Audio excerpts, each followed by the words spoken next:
मध्य प्रदेश से जहां तेलुगुदेशम के रुकन असेंबली और साबिक वजीर लेबर अच्चन नायडू को आज सुबह एसीबी ने ईएसआई घपले मामले में श्रीकाकुलम से गिरफ्तार किया। अच्चन नायडू चंद्रबाबू नायडू हुकूमत में वजीर लेबर थे। अच्चन नायडू पर करोड़ों रुपए की उलटफेर का इल्जाम है। नायडू पर tele health service private limited company को दवाइयों की खरीदी की मंजूरी दी थी।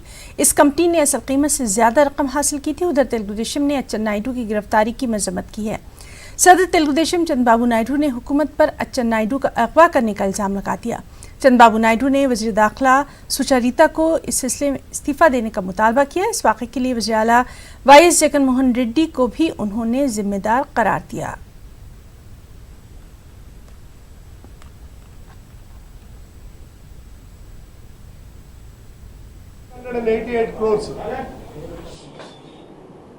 $988 కోట్లు ఈ 5 సంవత్సరాలుగా కేటాయించిన దాంట్లో 150 కోట్లు అక్కడ అవినీతి జరిగినట్టు ఈ ఏసీబీ దర్యాప్తులో చేరింది। దీంట్లో CK Ramesh Kumar director X director retire అయిపోయారు ఆయన, అలాగే డాక్టర్ విజయ్ కుమార్ ఆయన కూడా ఒక డైరెక్టర్ రాజమండ్రి।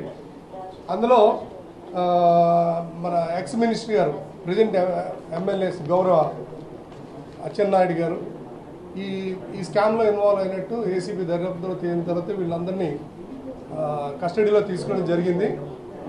వీళ్ళందరినీ జ్యూరిడిక్షన్ జడ్జి గారు ఏసీబీ కోర్టు జడ్జి విజయవాడ కోర్టులో వాళ్ళని ఏసీబీ వారు హాజరు పెడుతున్నారు। ఇందులో ఏంటంటే ఈ టెలి హెల్త్ అని ఒకటి ఉంది। టెలి హెల్త్లో ఇన్సూరెన్స్ చేసుకున్న ప్రతి మెంబర్కి కాకుండా ఎవరికైతే సర్వీస్ చేస్తారో వాళ్ళకే ₹80 వాళ్ళు టెలి సర్వీస్ ద్వారా వాళ్ళు కలెక్ట్ చేయాలి ఈ వీళ్ళు।